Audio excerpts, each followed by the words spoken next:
Okay, so hello everyone. Welcome to day 2 of the webinar on digital library technology. My name is Regina Duffy, and along with my colleague Callie Stahl from Villanova University, we will be helping to facilitate the webinar and introduce speakers throughout the session today. Please note that this event will be recorded and will soon be available on the VuFind website. All attendees will be muted. We will be monitoring feedback, so please feel free to comment in the live chat, and please submit all questions using the Q&A feature found at the bottom of your screen. A brief facilitated Q&A session will take place after each presentation if time permits. So first today, I would like to introduce our reporter, Mr. Bharat Chaudhary. Mr. Bharat Chaudhary is working as an assistant librarian with Pandit Deendayal Petroleum University, Grattangar. He is an MA with economics and did an MLSIC degree in 2006. And before we begin the next sessions, we would like to quickly introduce Professor Satishar Ram Joshi, Institute of Engineering, Chubuhan University, Nepal, who will be managing Q&A for the next 2 talks. And now I invite Mr. Saqib Ahmed, BRAC University, Bangladesh, to talk on working on a Koha server system.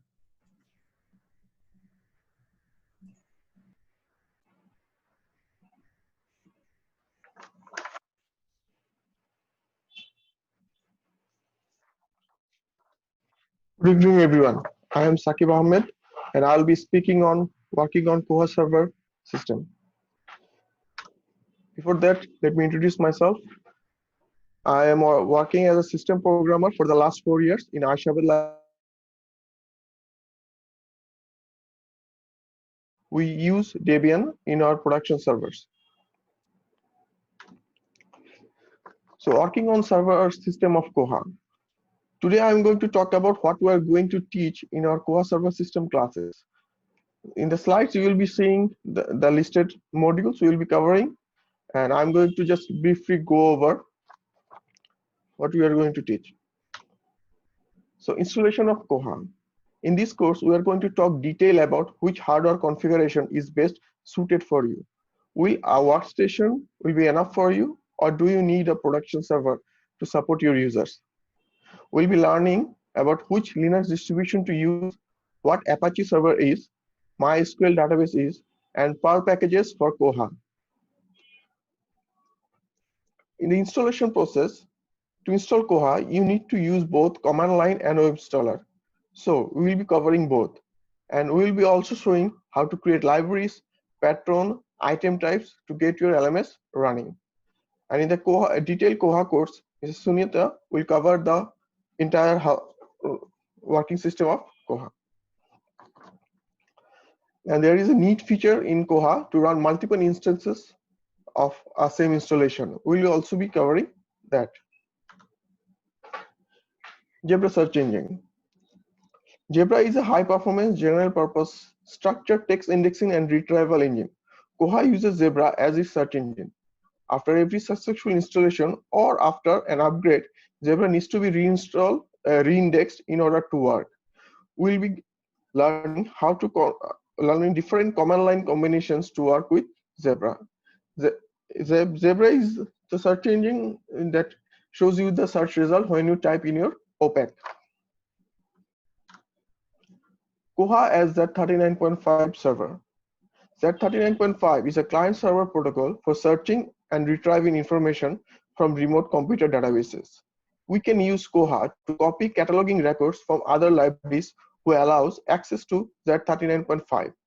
We'll be learning how to configure Z39.5 servers to connect with other libraries.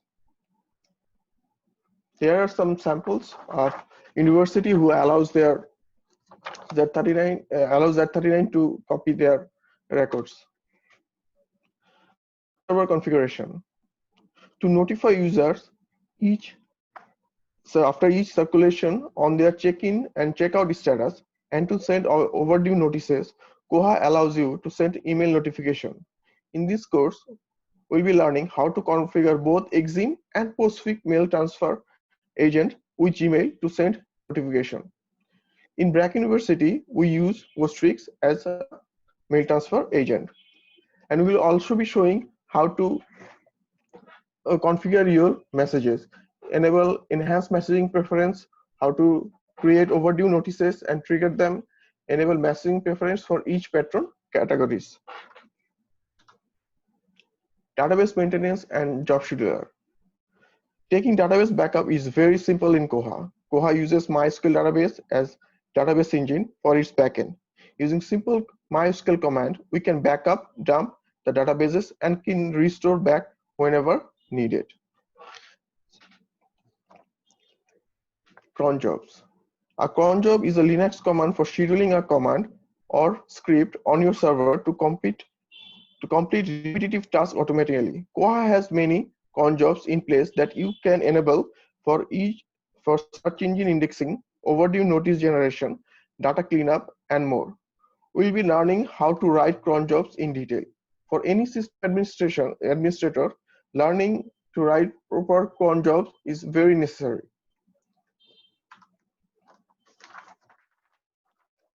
Additional configuration, we are planning to cover how to enable available regional languages in Koha interface and searching with regional languages. In our back university library, you can search with Bangla language, and there is a Bangla keyboard built in, on-screen Bangla keyboard. And we will also be learning how to enable on-screen keyboard. And SSL in Koha. As we use our credential to log into Koha, we can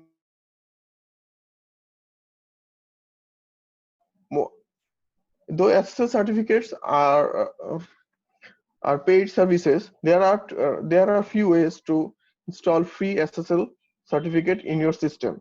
We'll be learning two of them: self-signed certificate and free SSL certificate signed by a certificate authorities. So thank you everyone for listening, and I would like to end by saying wishing well to all during this global pandemic, and hope everyone keeps safe. And if you have any questions, please write in the QA. Thank you.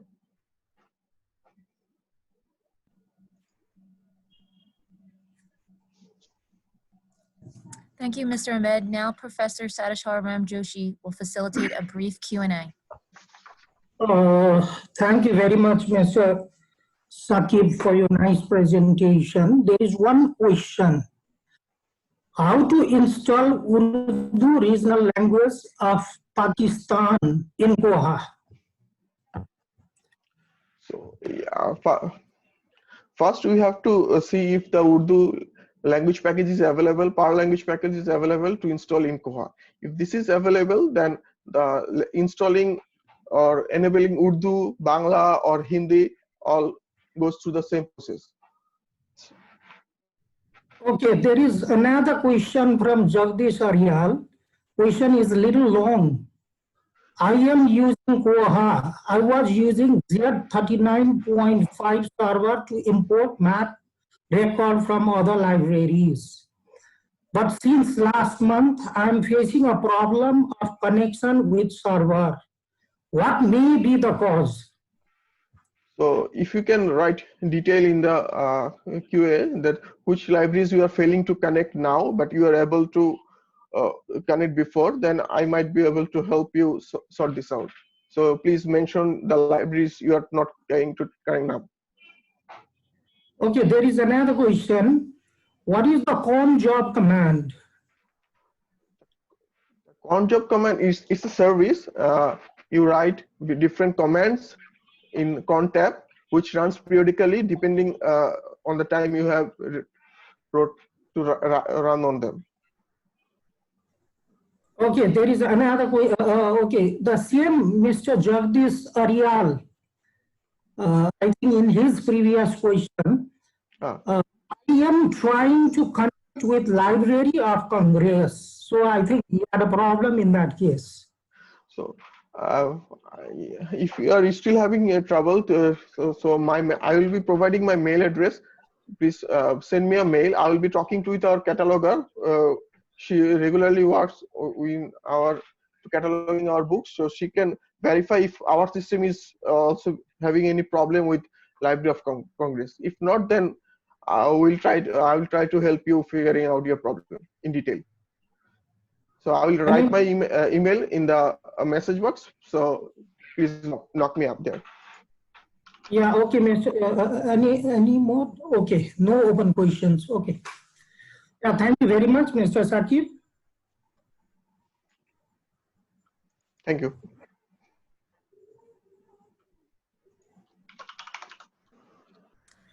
Thanks to you both. Okay, Now, okay, then, okay. Is there another question? Another question, it was there. Now, I think, okay, so. I have answered it. Yeah, you got it? Is Yes. it necessary to run Zebra each time after cataloging? No, it's not. After a successful installation, you run it once, and if you upgrade your system, or if you want to rebuild your indexing, then you have to run your Zebra. But there is no need to run your indexing after every indexing, because in the what I have talked about, that in con there is a part called Zebra indexing. In the con settings, you can make a con command that your Zebra indexing command will be running after 10 minutes or after 15 minutes. So this will be covered in the con section. Okay, thank you.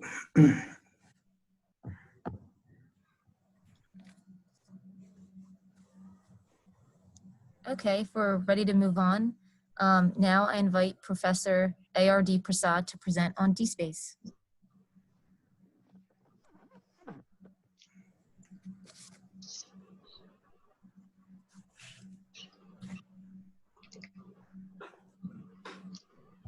Hello, everybody.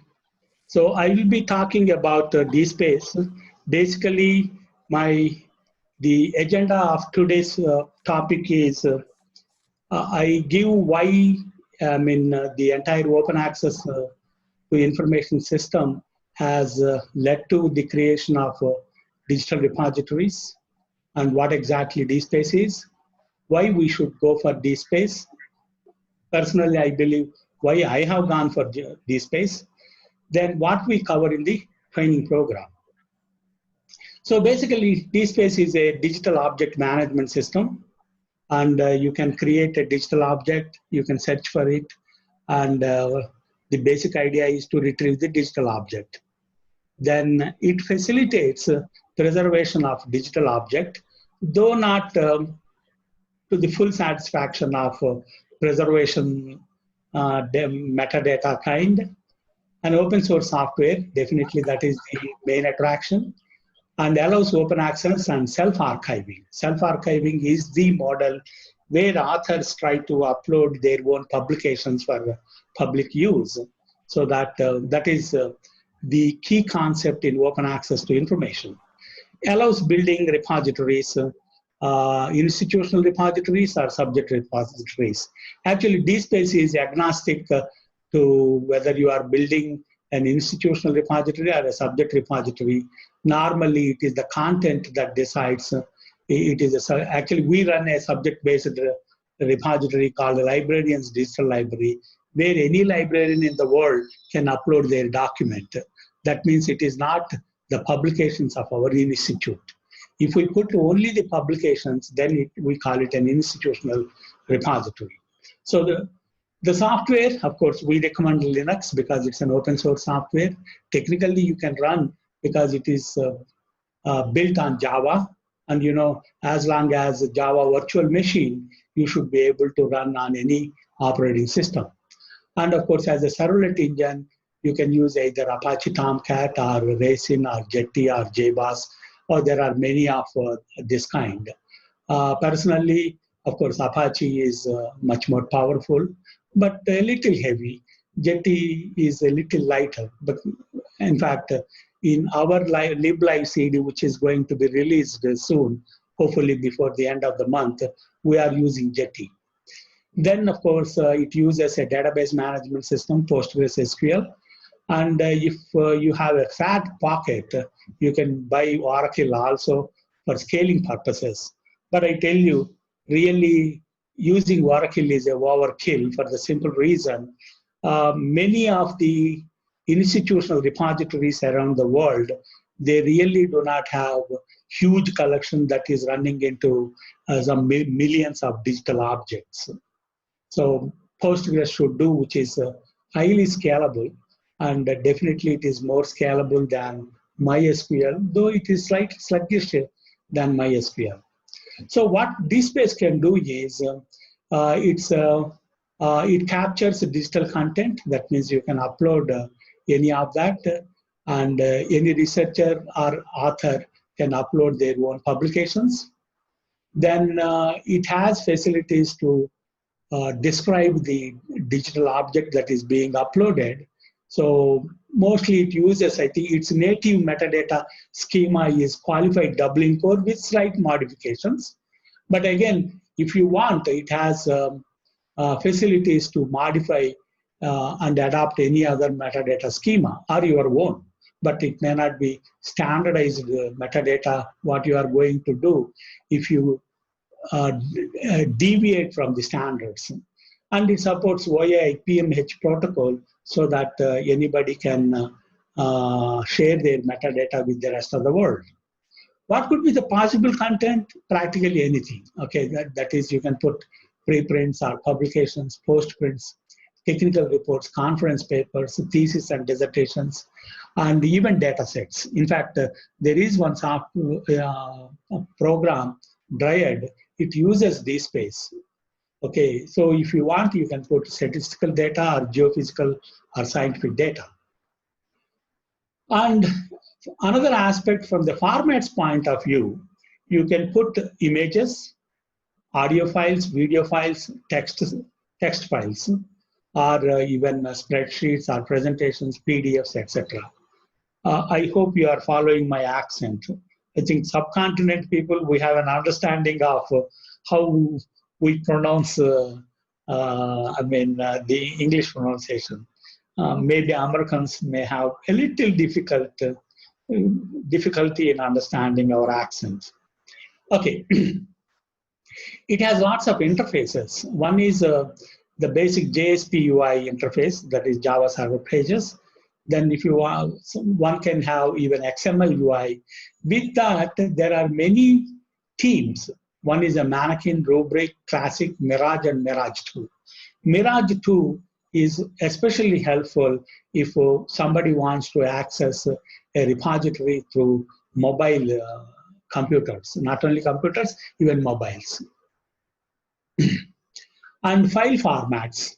So you can see usually it comes under, the scope is under the long-term preservation.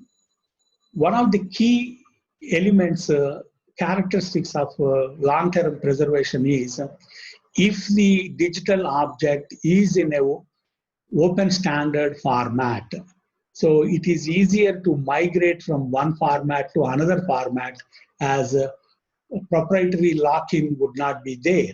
That is the advantage of using open standards. Any programmer, you can request your programmer to change one format to another format because both specs may be available on the net. So that is the reason we believe that open standards play a very key role in long-term preservation. Again, I am using the word long-term because there is nothing called preservation forever. Okay. Then known and supported, of course, administrator can decide. We can show you in the coming training course how the administrator manages to give the information to the authors. So and so format is supported. That means in future we take care of the migration, okay, from one format to the other. Unsupported means I am not going to migrate if it is in a different format for which is a commercial format, proprietary format. That's why we may not support it, though we know. Some are unknown format. You know, in the field of file formats, I think plethora of formats are around. So the basic information model is we divide into at a broadest level we try to organize our digital collection into, for example, in the context of a university library, perhaps we can say that anthropology department or sociology department or physics department like that. Or sometimes if it is a software industry is using the digital repository, I mean DSpace for digital repository, they can say a developers community or testing community or marketing guys like that. So anything relevant information to the various communities within the same lab can be organized into communities, and under each community we can have different collections, say collection of photographs or collection of theses or collection of emails like that, and each collection will have item. So all these will be explained in the forthcoming training course. So we know that when the industry owns everything including our lives, they talk a lot about intellectual property. So whenever we distribute, we have to mention whether a particular digital object or even software and under what license it is being distributed. You know that there are many licenses, even licenses for open access, and for that matter, Creative Commons has different flavors of licenses.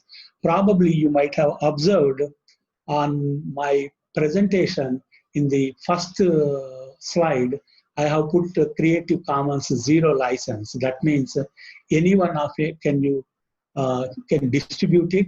If you want, you can replace my name with your name and distribute it. Okay, that means I don't have any objection because it is distributed under Creative Commons 0 license.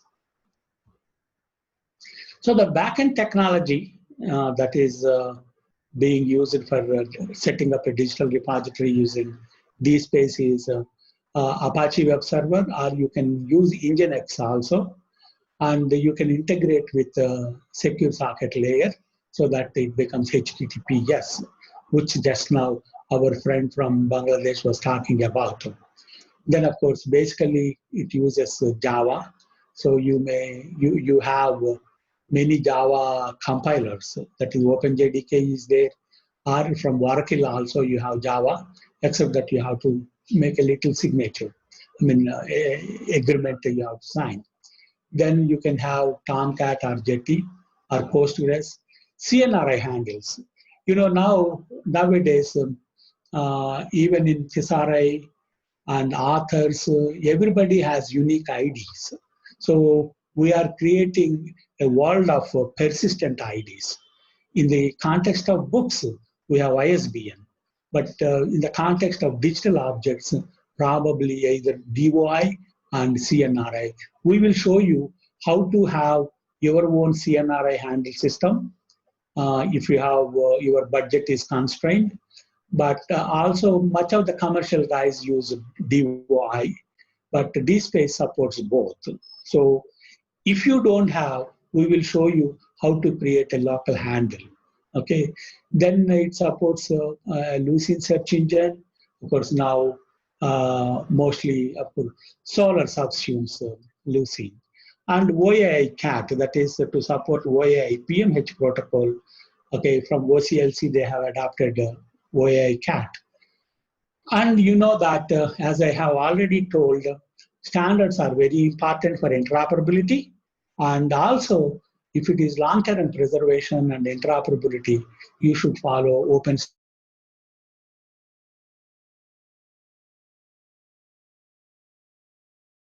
standards data using OAI PMH protocol. And also another latest protocol, object reuse and exchange. DSpace supports it.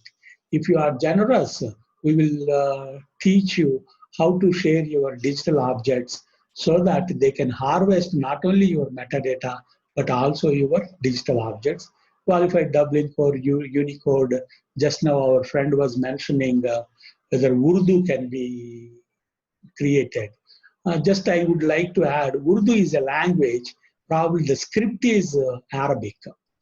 Unicode addresses definitely Arabic. Then I think QDC I repeated, and it supports RSS and Atom feeds also. So why we opted for DSpace? In fact, when I tried, there was already in the market ePrints and Greenstone digital libraries. I thought Greenstone that time was not following many standards. ePrint has its own this one, but the moment I came to know about DSpace, I think overnight I fell in love with it, honestly, and then we launched it by the next day. But worldwide also, you can see I borrowed it from OpenDoor. DSpace, I think 40% of the repositories. This information I collected yesterday, I should have mentioned the date. ePrints is 11%, and the rest of them are single-digit implementations. So just I collected only, I think, our subcontinent region. But if I remember a year back, I think the United States has the largest footprint, followed by India, surprisingly. In any case, if we look into the subcontinent, you can see the figures. US has about 316 installations, and India has 212. And Bangladesh, Pakistan, Nepal do have DSpace, this one. The next version, it is expected sometime this year, will be released with a different user interface called Angular, in which case now, you know, the DSpace user community is divided between JSP UI and XML UI. Okay, whenever we our live CD, we released only with a XML UI, just to speed up Tomcat. But many people started asking, how do we invoke JSP UI? But I think once Angular replaces both, I think VuFind uses Angular. Anyhow, when the turn of Damien comes, probably he will give more clarification on that. But functionality-wise, I don't think there would be much change in Angular UI. So the DSpace, we will cover in our training course an overview of DSpace and how information into communities and collections is being organized. I gave only a brief idea. Then what kind of users, whether anonymous users, authors, reviewers, and metadata editors, collection administrators, there are a plethora of user communities attached to DSpace, and the workflow, what exactly the workflow. Just as in a library, you buy the book, then it goes to classification, then cataloging, then finally it comes to the server. Then overall administration, okay, whether how to do manage or how to make some documents less open or more open, and emails, then interface, everything. Of course, administrator should be Mr. Know-all of entire DSpace. So with that, I thank you, and definitely I look forward to answer your questions if there are any. Thank you very much, Professor E.R.D. Prasad, for your nice and informative presentation. There are a couple of questions to you. Does DSpace have annotation module, or are there any development in these aspects? You mean annotation module? Module, yeah. Annotation. Right now, annotation is not there as such. Long back, I remember some of the developers were talking about how to attach Annotia and other things. To the best of my knowledge, right now annotation is not there. Probably future releases may have. Okay, thank you. There is another question. We are using Koha, but for digital service, what software we can use? See, Koha is basically meant for basic library management. Okay, it's a LMS software. And of course, it has many modules. And DSpace is fairly simple. It's a self-archiving model for authors. Need not be librarians, though probably librarians are in the forefront in organizing or administering DSpace instances. But DSpace is you upload a document, full text, or this one, or simply metadata, and the others can access and download it. Whereas Koha has, circulation, various library activities. Usually I say DSpace is very easy to learn, and whereas Koha is as complicated as my library community. It has many, many modules. Okay, thank you. There is another question, it's a little long. I am using DSpace to create a different collection. Some of them is for individual author. Can you create a profile page for those author for their honor? I am not too clear. Could you please repeat? Okay, so I am using DSpace and have created different collection. Some of it is for individual author. Okay, I think he is trying to ask whether those authors, they can get some honor or not. Most probably this may be the question. If somebody they have contributed, is there any facility like that? Unfortunately, I am not clear about the question. Okay, the only thing I can tell is, if you click other browse this one or by search by author, it shows what are all his publications. So I know this simplistic answer you must be knowing. I think I will interrupt. When these authors create their ORCID ID, probably through there they can get their profile details. By default in DSpace, there is no way by which you can create a profile. Okay. Yeah, DSpace supports ORCID. Yeah.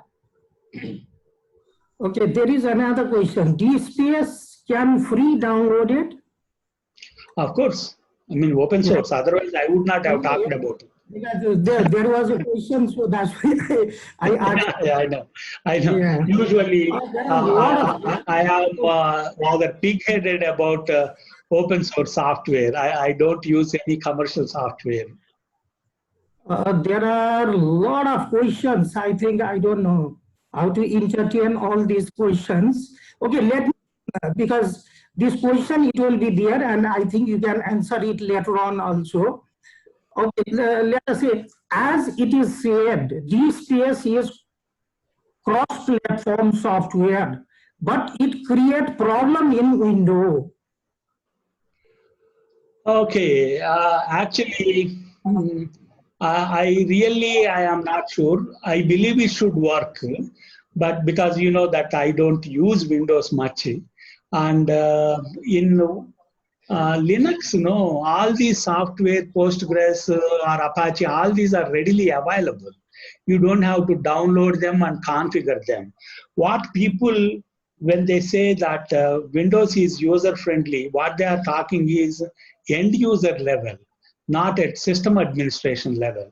I believe system administration, perhaps Ubuntu is a little easier. I do not know, because I have been using Unix systems since 1982, 83 onwards. So there could be problems. Otherwise, if they don't want, they can use a virtual machine on Windows and run one of the live CDs. Okay, there is another one question is quite long. I think you can answer it later on. So I will just ask you very short questions. Can we create bibliographical database using DSpace? Yeah, of course. If you don't want to upload any document and enter only metadata, and if you want to go for Mark 21, you have to customize your input screens.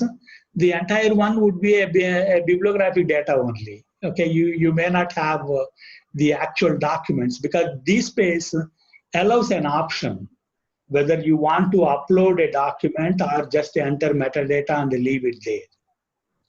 Professor E.R.D. Prasad, you are a very senior professor, so the question they are just popping up every time. Okay, I think other question you can answer later on. One last question. Can I install Koha on Ubuntu Mint? Oh yes, that is the idea of these live CDs, where Yes. I think we have been offering with Koha, DSpace, and VuFind, and Professor Pradhan is adding a few more subjects plus and WordPress. So they live together. In fact, VuFind has capability of bringing Koha records and the DSpace records into a single platform, VuFind platform, where you can view together, so that you don't have to go separately. So you can search both Koha and DSpace from VuFind alone, a single stop interface to both of them. Okay, now there are Not few all more. the functionality, only the bibliography records. I think we are lagging behind the stipulated time. So I think later on you can answer the question. Okay, now let me wrap up. There were two presentations today, one by Mr. Saqib Ahmad. He was talking about working on Koha server system. So he talked about Koha as a GR39.5 server. You talk about the installation of Koha, Zebra search engine. So that thing it will be talked later on, I hope so. Mail server configuration, database maintenance and job scheduling, and additional configuration. So how to incorporate regional language in Koha and SSL in Koha. So thank you very much, Mr. Saqib Ahmad. And the next, another presentation, it was by Professor E.R.D. Prasad. You talk about DSpace. So he said, what is a DSpace? Why DSpace? You talk about digital management system. What are the software requirements? You talk about relational database and what DSpace it can do. You talk about the possible content, image, audio, video file, how to do the interfacing, how the file format and migration of the file format it can be done. You talk about the information model, intellectual property, backend technology, standard support, DSpace implementation, and next version 7.0. I think this is the wrap up, quick wrap up of the two presentations today. And thank you very much to both Mr. Saqib Ahmad and Professor E.R.D. Prasad. Thank you very much. So now this session is closed. Thank you very much. Thank you all. Before we begin the next session, I would like to mention that Ms. Indira Dali will be managing Q&A for the next two talks. And now I would like to welcome Ms. Goma Benjade, Civil Aviation Authority, Nepal, who will speak about WordPress.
Good evening, everybody.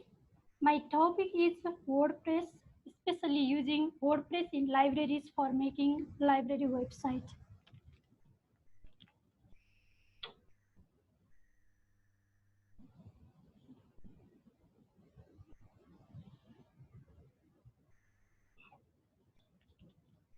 First of all, I would like to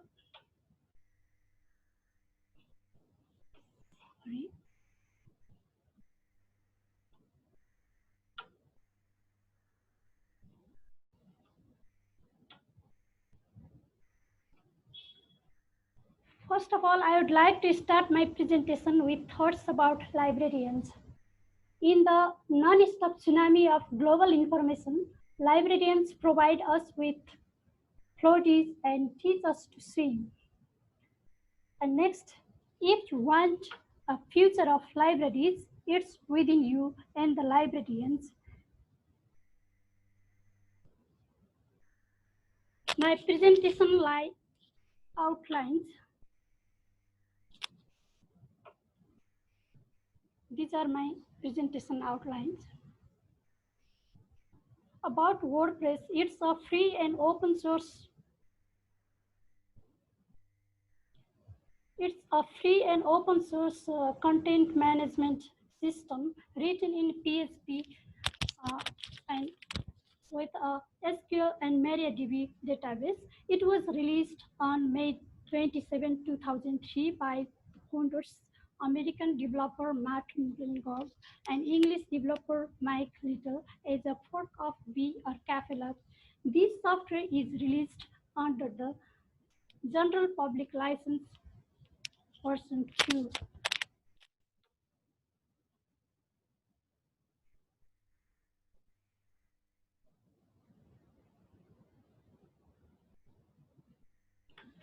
It's also the platform of choice all over 35% of all sites across the web. Its latest version is 5.4.2 and it's an open source project has in progressive ways over time, supporting skilled enthusiastic developers, designers, scientists, bloggers, and many more. This is about WordPress taken from Wikipedia. This shows the short details of WordPress. About WordPress, WordPress has taken the market of about 62.6% among all other content management systems of the world. Why WordPress? Why should we use WordPress? Because it's a free and open source software. It's easy to use and easy to customize. It is flexible while designing a website. It has very strong security features and very good searching facility. And it's a simple content management system. And it has the facility of API, different plugins, and social media features. It is optimized for speed, and there is great support from its online contributors since it's an open source software. We can create any type of website using WordPress. For example, e-commerce website, a blog like Messable, video website, appointment booking website, photography website, directory website, classified ad listing website, membership website, question answer forum, and knowledge base wiki website. It's so very easy content management system similar to Word or word processing program. It lets one manage a library website more efficiently, separating the task of maintenance from the job of contents. Administrative users can configure, customize, and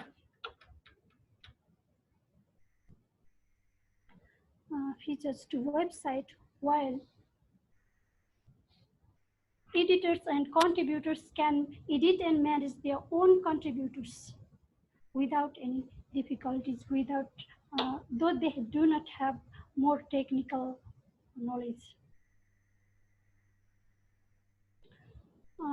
WordPress, why we should use WordPress for making library websites?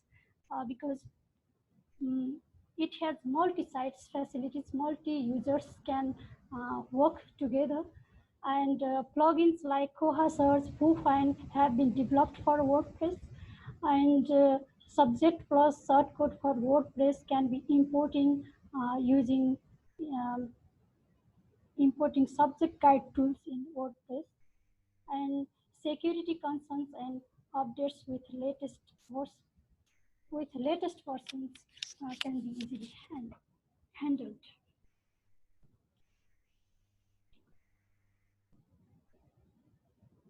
And the WordPress server requirement for version 5.2 or later. The recommended hardware requirements for running WordPress are disk space 1 GB or higher, web server Apache or Nginx, database MySQL version 5.0.15 or greater, or any version of MariaDB, RAM 512 MB or greater, PHP version 7.3, at least version 7.3, and processor at least 1 gigahertz. And it's easy to install WordPress. It takes not more than 10 minutes. But for your installation, you have to make sure your web host has minimum requirements to run WordPress, downloading the most current version, unzipping the downloaded files, creating a secure website, keep the open during installation. And these are the steps for installing WordPress in 5 minutes. And some links to install WordPress are here. And it has a front end and back end.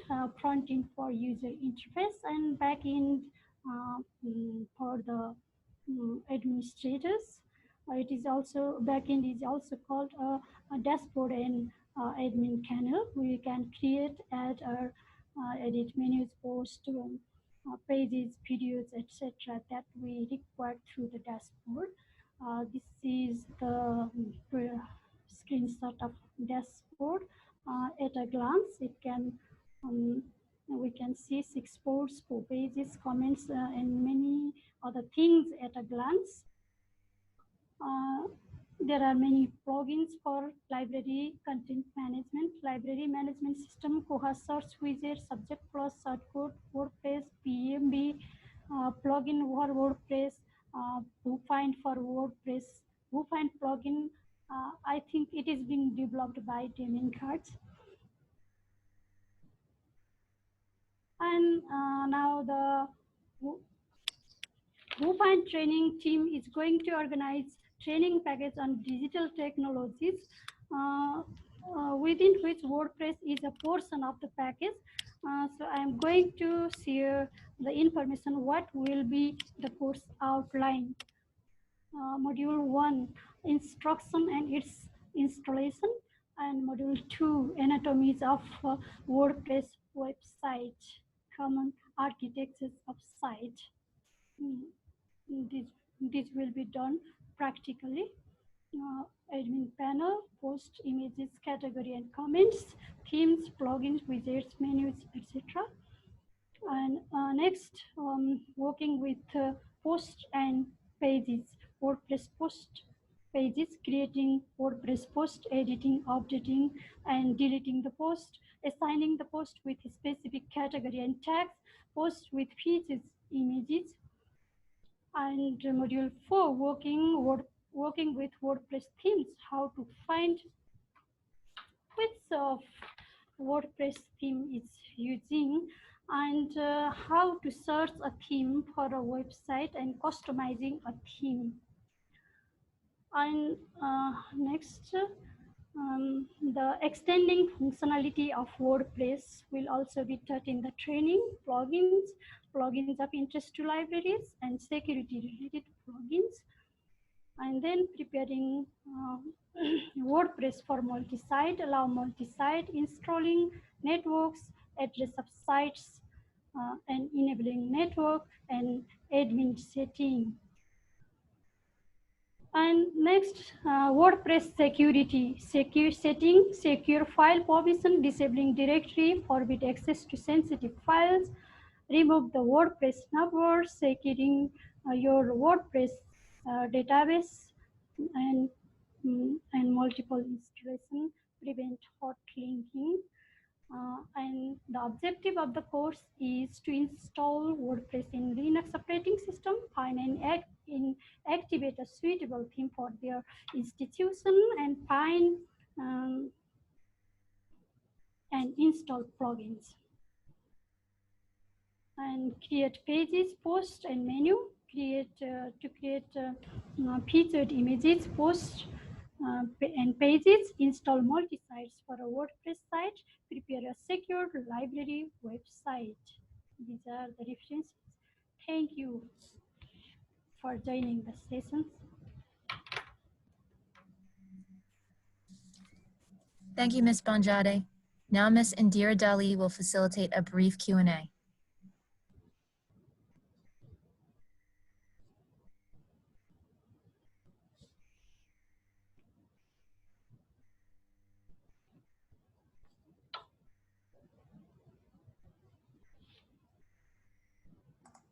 Oh, I believe you're muted.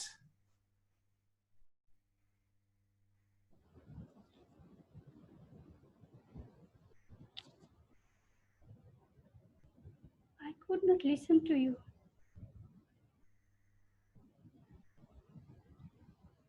You could not hear me? Now we can, thank you. Yes, now I can.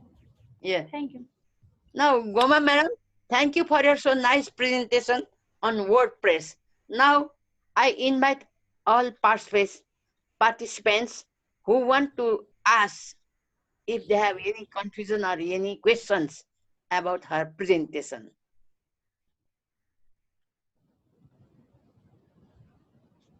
Well, I'm still practitioner in WordPress, and I'm so novice for it in this international webinar or workshops.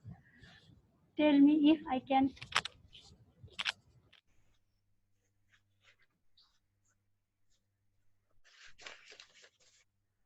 So there are a few questions in the Q&A. If you hit the Q&A button near the bottom of the screen, they should be visible.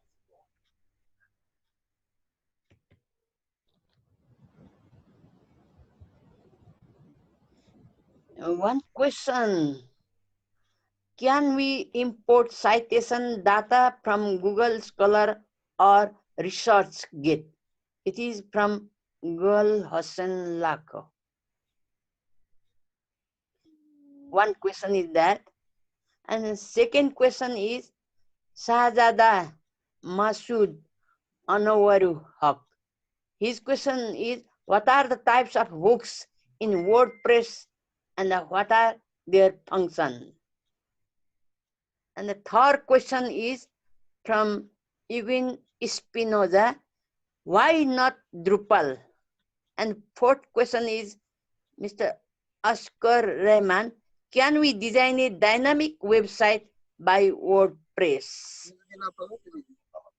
So, first of all, Goma madam, first question is, can we import citation data from Google Scholar or ResearchGate? I'm not sure about the importing citation data from Google Scholar or ResearchGate because I have not done it yet. Yeah, sorry. Sorry for that. And the second one, hooks up in WordPress and what are their functions? That also I'm in confusion. I do not know. And about Drupal, though I have not learned it yet, it's a bit complex than WordPress. Drupal is not so easy as WordPress. In WordPress, we can work like in Microsoft Word or WordPress. And the next one, designing dynamic website by WordPress is yes. The next one, will you please share popular plugins librarians can use for library websites like mail, clip, etc. Regards. Yes. Regarding plugins, there are many, but I have to look for it. I'm using Koha source. Okay, then do you teach plugin development? In development part, we do not teach, just for using, taking from the web and installing and making activate. Next one, is it possible to install WordPress, Koha, and DSpace in the same Linux server? On the server part, I think Mohan sir will answer.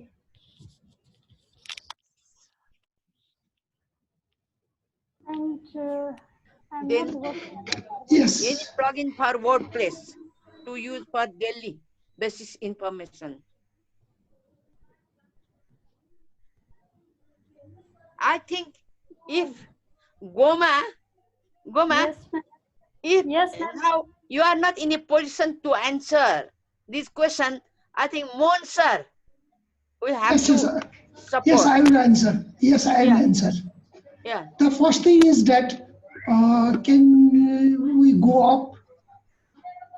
Can we go up if, in the same server, Koha, DSpace, and WordPress and other software can be installed? The question is yes, and we have developed the live DVD where there are 5 software packages, and not only 5, up to 5 software packages, more software packages. It is not limited by WordPress or so. It is limited by the space of the server.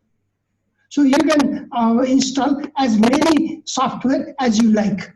Any plugin for WordPress to use for daily basis information regarding users. We have already listed so many plugins to be used for WordPress by for the use of the library, and so we will be going to teach all these things in details in our forthcoming training courses. Cron job command is why, what kind of use. This cron job means time schedule, scheduling a particular job with a particular timeline. That is the cron job. Any special features of WordPress that Drupals or other CMS not having? I am not saying anything about Drupals or other CMS, but the main things why we choose WordPress is that it is very simple to use, and it has so many good features of the security in recent days. That's why we have chosen the WordPress. So I think that I have answered all of the questions which Goma madam had not answered. Yeah. Do you teach plugin development in WordPress? We do not teach the plugin development, but we teach how to reconfigure the plugins. How secure is WordPress? Yes, it is full secure.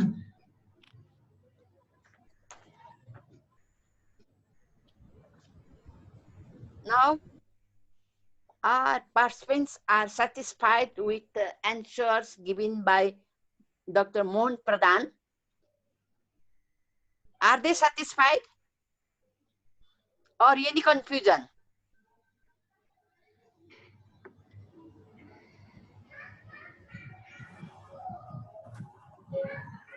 It's okay, it's fine. Yeah. So, now question and answer session is completed. I think so. Okay. If we're ready to move on, I can introduce Sher Afzal Khan, Chief Librarian, Air University, Pakistan, President Koha, Pakistan, to say a few words as we experienced a little bit of technical difficulty yesterday. Yes, thank you very much. Can you hear me? Yes, we can hear you. Yes. Yes. Thank you very much for providing me such opportunity to say something about the yesterday meeting. My apologize for not joining as a panelist panel due to some technical reason. And today I will summarize the session which was held in yesterday. So the first session was conducted by Mr. Mohan Raj Pradhan about live DVD, and he elaborate all the thing very well, and he explained how the live DVD is working. I also listened some question in this session, some of the people asking about what is live DVD and how we can use this. I think Sir Fardhan have explained very well. And as we know that the live DVD is only for the training purpose and to create some awareness about the technology software for the librarian. As we know, the librarian is not knowing that some of the librarian is not capable to install this technology at once. Like Linux operating system is very difficult for the librarian. So, sir, thank you very much for providing such good opportunity for the entire region to produce such live DVD. In Pakistan, we are also working with live DVD, and I have also created 3-4 DVDs. But the way which Fardhan Saab created the DVD is very compatible in all the software like Linux operating system and other 3 to 4 softwares are available. So everyone can use for the production service too, server too. If you want to install this live DVD on your production servers, and then you can also upgrade, and then you can also work on for the production servers. Some of the question was asking about. The second session was regarding the open source software, which was conducted by Professor Sheshdahir Ram Joshi. It was also very comprehensive and well explained session about the open source software. He also elaborated very well about how we can use open source software. Yet he was not a librarian, but I think his command in open source software regarding the library matter was very well. He explained about how we can use the open source technology in our libraries. I'm sorry. As the developed countries like India, Pakistan, Bangladesh, Nepal, Bhutan, Afghanistan, and the surrounding countries, we are looking for the open source solution because the library is not able to purchase the commercial software. Yet there are some disadvantages of these software. But related to the Koha software, which I am using since last 12 years, and I'm working on that, is very compatible for the libraries in around the nation. So everyone can use this open source technology around the world, and we are also recommended. Like today, I have listened about the DSpace software, which is very well explained. And DSpace Koha is also one of the best software for the technology. Like WordPress is also free and open source. Like Joomla, like other things are also available free of course. So he is very very well explained about how the advantages of these softwares. The third session was regarding to the technologies of metadata, RDA and metadata and MARC.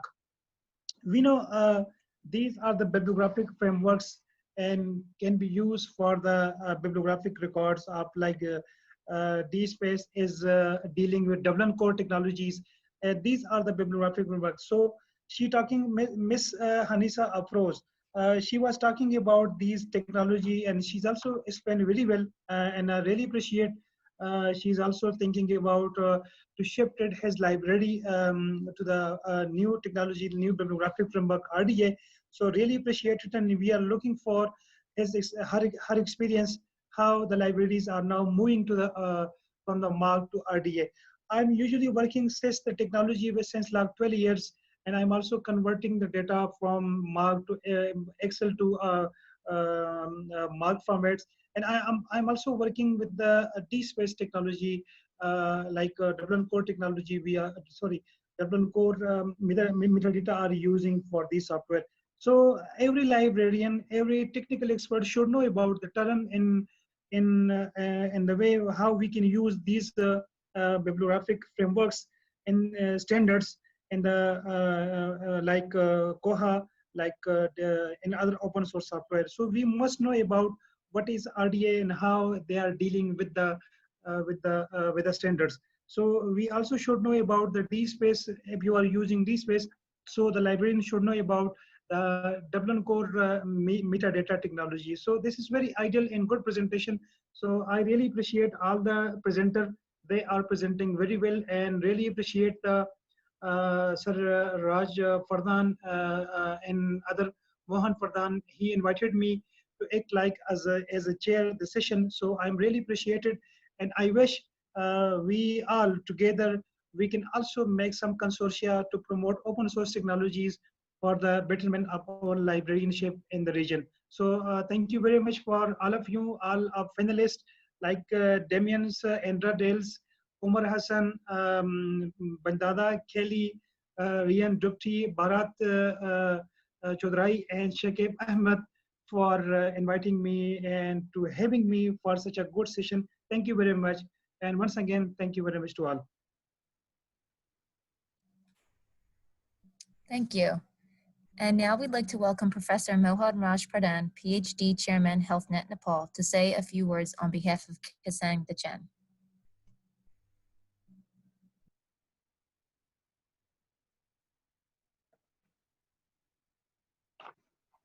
To share the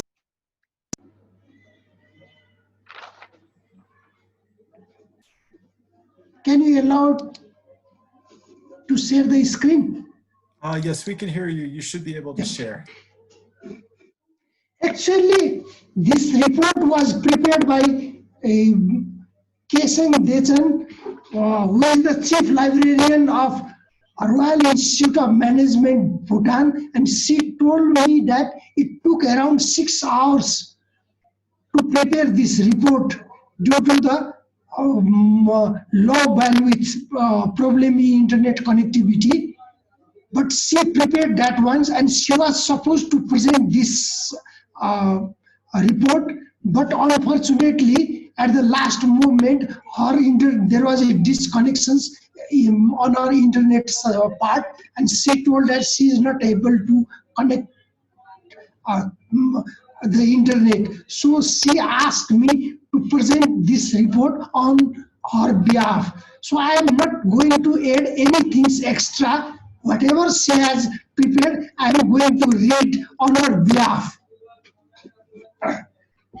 Mr. Kaz welcomed all the panelists and participants to the webinar. After his welcome address, he spoke about benefits and challenges of open source software. In his presentation, he mentioned about balancing power and responsibilities of open source software and the need of growth in the communities. Dr. presented on what LiveDBD, its configurations and solutions. He even shared a URL from where interested users can download LiveDBD. He further mentioned that training on digital library technology is in the pipeline and will be organized in September 2020. In his slide, he also gave a website where library professionals can visit in case they encounter any problems. Dr. Joshi talked about open source software and types of library software, how to select the best automation software. He compared 8 library software. He stated that out of 8, Koha is one of the most top-rated and most popular software used by the libraries. He also highlighted the key features of other 7 library software such as Opals and OpenBiblio, Invenio, PMB, NewGenLib, Code, Aki, and Librarian.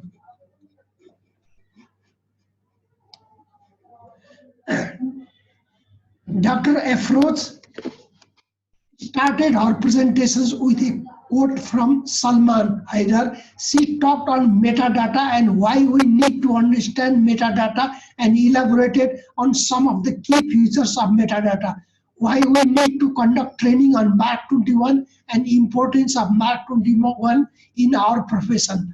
She also explained on basics of RDA, RDA has been implemented by Library of Congress, and it's important for librarians to learn about RDA. She also mentioned that in September they are planning to conduct advanced training on the RDA.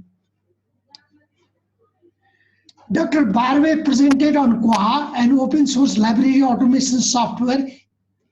It used for any types of libraries. She also mentioned that it is one of the most popular software and implemented globally. Features in Koha are developed from users' point of view. She mentioned a brief history of Koha and what Koha means. She also discussed on how to install Koha. She also declared that they are also planning to conduct training in September where many elements of library software will be covered. She also said about Union Catalog developed by them. Professor Kumar presented on Subject Plus and he introduced us to Subject Plus. He also emphasized the need for Subject Plus in the library. He explained to the audience the key features of Subject Plus. He also showed us which countries used Subject Plus. He also showed a screenshots on how to create new users, working platform, create a new guide, create record database list, creating video database, add new department and facts collections. He said that they will be conducting online courses on Subject Plus. Mr. Khan presented on Linux operating system. He discussed on Linux for Library of Information System. He mentioned about the forthcoming course on Linux in September. Then he gave a detailed overview of the course and the course content. He concluded his presentation with Linux course objectives. Overall, it was an interactive webinar with questions and answer sessions after each presentation. At the end of the session, Mr. Kaz thanked all the panelists and participants for attending the webinar. So thank you.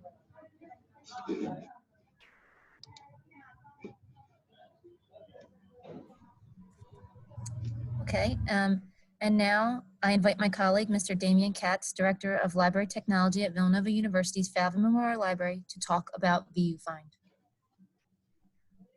Hello, and thank you. So we've talked about a whole lot of software today, and I think it's fitting that we end with VuFind because VuFind's purpose is to kind of bring many of these things together. So what is VuFind? It's a flexible search engine and discovery interface for all of your content and end user functionality. As we've discussed over the last couple of days, there are many software tools that you might need to use for different aspects of managing your library. And it's helpful to your end users if they don't have to learn many different interfaces to reach your content. So the purpose of VuFind is to provide a single place that can bring together all of that information and make it accessible to your users. It's open source, it's highly configurable, designed to be customizable without having to do a lot of coding work. It's also highly extensible so that you can write connectors to make it compatible with more systems if you need to. And it's supported by an active and friendly community of developers who are always happy to help and welcome new users. Speaking of supported content and systems, the software itself is built using PHP, using Laminas components with Apache Solr as its indexing layer. These are all fairly widely used tools. It's capable of importing many types of records, including Mark 21 and common flavors of XML, which makes it possible to bring together content from all sorts of systems and make it searchable in a single index. As demonstrated by the live DVD that was discussed yesterday, it's compatible with many of the other systems that we've discussed in this webinar, including Subjects Plus and DSpace and Koha. It can pull in content from integrated library systems, content management systems, and just about anything that runs on the web. Let's look at a few key features. First of all, it presents a simple Google-like search interface. There's a single box, users type a search into it, they get results. The results are by default relevance ranked, meaning that the software uses an algorithm to make the most relevant searches rise to the top of the list. And because it's very configurable, you have the ability to change settings and adjust what is most important. It also uses faceted navigation, which you can see along the right side of the screenshot, to help users narrow down their search according to specific categories. The system also provides access to common library user functions like renewing books, checking for finds, placing holds, and so forth. And because VuFind has a consistent interface, it doesn't really matter what software you're using in the background, VuFind will always look the same, giving you the ability, for example, to change between different systems without disrupting your users. If, for example, you're on a commercial ILS now and you want to change to Koha, you could introduce VuFind first, then make the change. Users wouldn't be able to tell the difference. The software also includes user-managed content. Users can create lists of records for their own reference. They can share comments and set tags and so forth. It provides commonly expected search features like did you mean, spelling suggestions, related records, and autocompletes while users are typing in the search box. It uses responsive design, which means that the single user interface of VuFind will adjust its display based on the size of the screen being used so that it can work equally well on a desktop machine or a mobile device. It includes the ability to create citations for records and export to various reference management applications like RefWorks and Zotero. And it's been translated into many languages. Currently, it includes interface translations for more than 30 regions. Within the VuFind community, one of our highest priorities over the past year has been making the software more accessible to end users through training and documentation efforts. The community holds a monthly call that anyone is welcome to join, and on all of those calls we've been doing tutorials for several months, resulting in a new video being posted every month on the VuFind website at the link on this slide, which is also where this webinar recording will be shared in the near future. So currently we have videos covering how to install the software, how to index MARC records, how to customize the user interface by creating themes, how to configure search and facet settings, how to administer the software in a production environment, how to share and harvest records using the OAI PMH protocol, how to index XML, and how to index websites, and more comes every month. Additionally, I've been working on writing a 16-chapter book on the application, covering all of the content that's in the videos, as well as the history of the software, how to use the Solr index application, how to customize the way records are displayed, how to combine multiple types of searches into a single interface, how to customize the supplemental recommendation information VuFind presents along with search results, how to interface with APIs like WorldCat, Summon, and EBSCO Discovery Service in addition to Solr, and also, in broad terms, how to understand and extend VuFind's PHP code. This book is currently in draft form, but I will be making it freely available when it is fully completed. It's currently being reviewed by several people. And of course, as has been mentioned many times during this webinar, there are going to be training classes coming in September. This will cover the same content as my VuFind book, but it will add more hands-on work and opportunities to interact with others. Also worth mentioning is that VuFind's community has an annual summit where we get together to present in more detail about the software and plan for its future.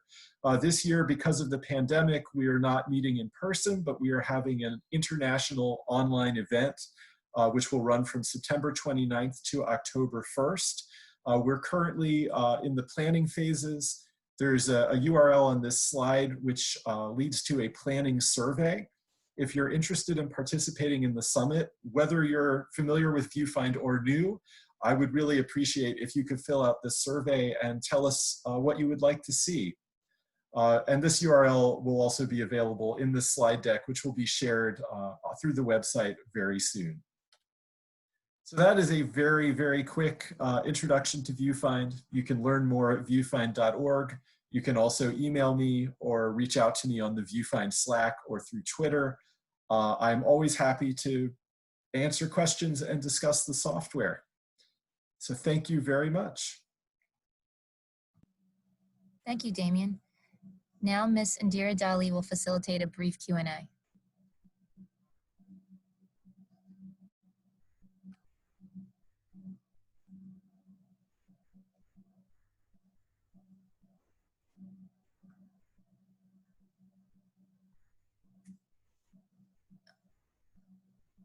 So I can read the questions.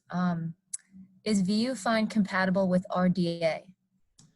Yes, VuFind is compatible with RDA. As I mentioned, it's capable of indexing MARC records, and it includes default mappings for how those records are used. And the default mappings include several characteristics of RDA. It's certainly possible that more detailed RDA support could be improved in the future, but some of it is already there. It should work very well with current modern MARC records. Yeah. Then second question, third question, fourth question. Can VuFind be used as union catalog?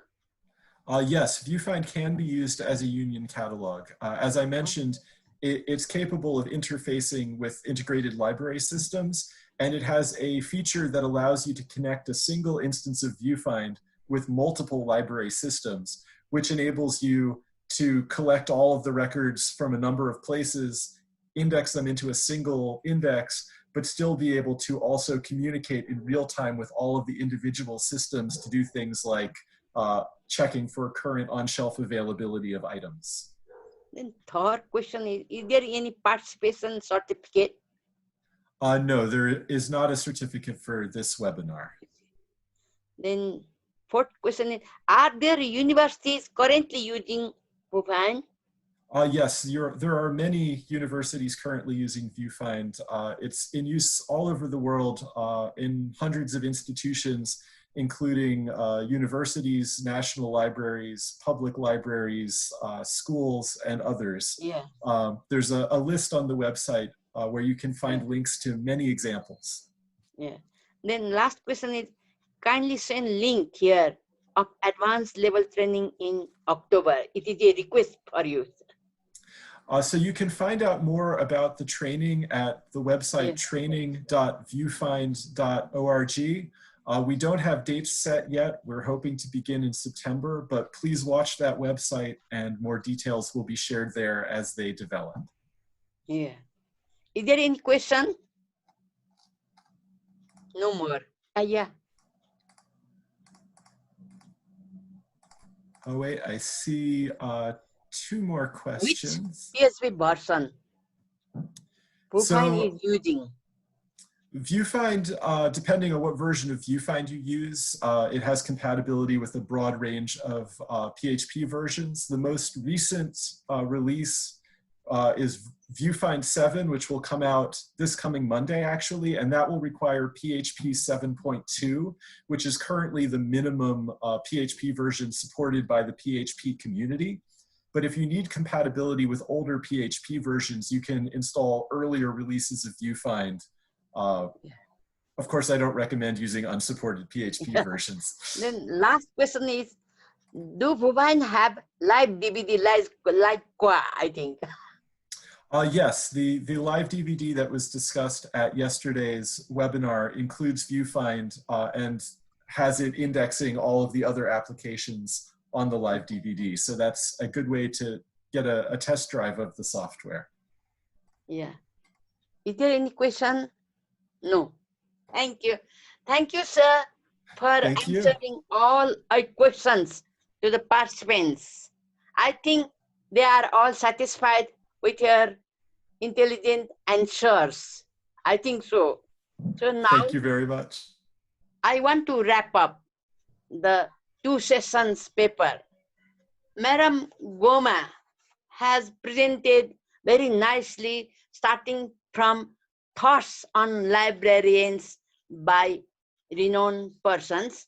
Then about WordPress, she gave more about 11 subheadings, like what is word process, then why word process, and then why word process is used for libraries. Then she, on 4th point, she explained WordPress server requirements for version 5.2. Then she explained step by step how to install WordPress. Then on 6th subheading, she gave some links. Then from end and back end, then dashboard, then plugins for library content management. Lastly, she gave WordPress course contents for forthcoming training programs. About there, she gave about 8-9 modules. Finally, she gave the objectives of the training courses. Thus, Madam Goma has very nicely presented her paper, and there are near about 8-9 questions.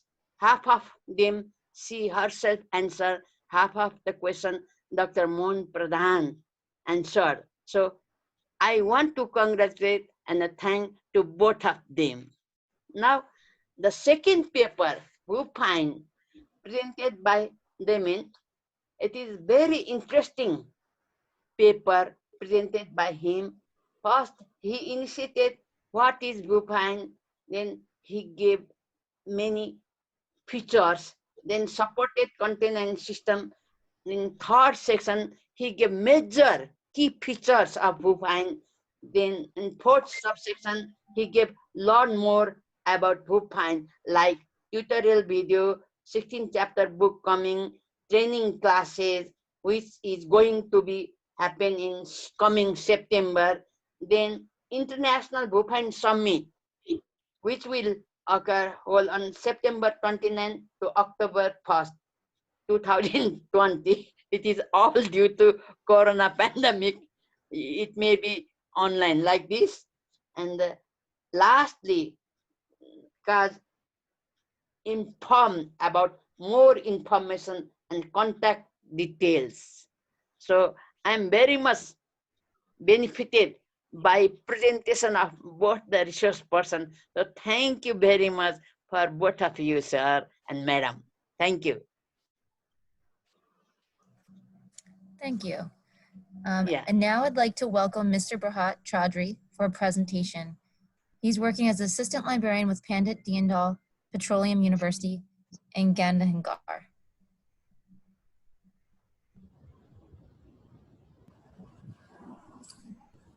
Good evening, all of you. Actually, this is all here. Is it audible properly? Yes. Okay. So this is not the presentations, but the overall summing up the repositories. As a repositories, I will have to show the all the presentations, overall presentation scenario. So may I have a request you, can I share my Word file? Yes, please feel free. Okay. So the second day was absolutely wonderful from both the sides, the invitees and presenters. The webinar started with the welcome and introducing all presenters by invitees and invitee by Regina Duffy. Overall, 4 presentations were delivered and all were wonderfully chaired by Professor Joshi and Mr. Indra Tadi. The presentation, the first was started with Mr. Shakil Ahmed. He presented presentations on Koha and its implementations, installation process. Briefly shows a Z39.50 protocol on Koha and Koha configurations. He talked also on maintenance, backup, and restore. S.R. Joshi chaired the session. The second session was from Professor A.R.D. Prasad. His talk was on DSpace. He briefly talked on open source and self-archiving system. He conceptualized various preservation technique. He explained about technology behind DSpace and emphasized that many repositories have one but not much contents are deposited. He discussed on metadata and OMH, PMH. and shows that which type of contents that can be deposited in DSpace. He expressed on various interface of DSpace like JSPI and XMLUI. He explained how DSpace administrator shows the deposition workflow and intellectual property, etc. He demonstrated on information model of DSpace, backend technology and standards. He ended with the adaptation scenario of DSpace in the war and upcoming training of DSpace, open source software. The third one was delivered by Ms. Koha on using WordPress for libraries. She introduced on open source software and content as a content management system. She listed various web portals hosted on WordPress. She shows various plugins on Koha and VuFind. She informed server specification and requirement from WordPress. She shows a demo dashboard of WordPress. She explained about course content and training about WordPress. In the last, Mr. Damien Cards outline on a VuFind software. He briefed various features of VuFind system.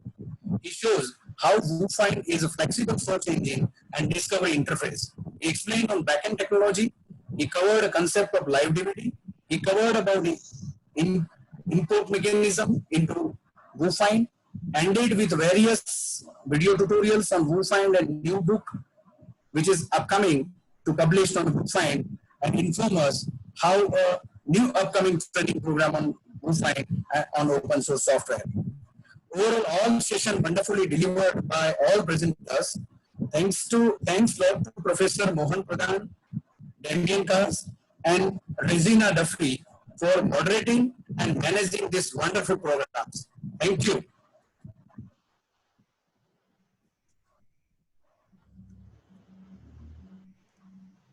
Thank you very much. And now I would like to invite Professor A.R.D. Prasad to give any closing remarks. Okay, thank you, Ms. Regina.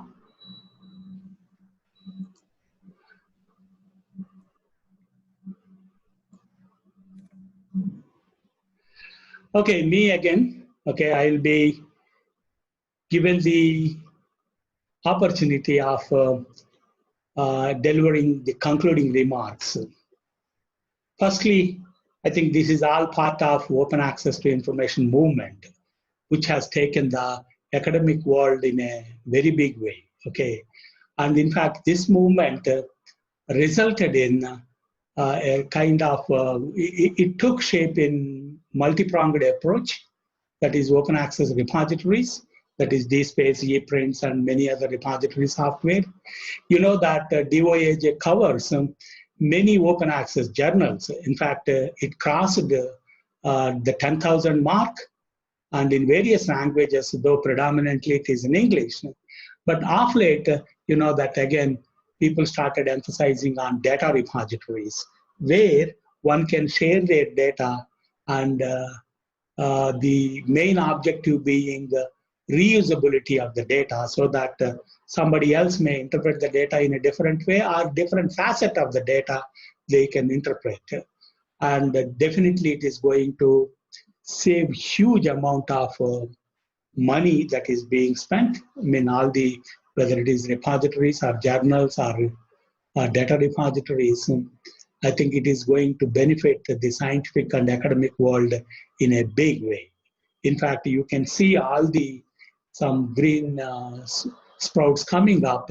Some of the commercial software are slowly coming to terms, allowing people maybe after embargo period to make them openly available, much of their publications.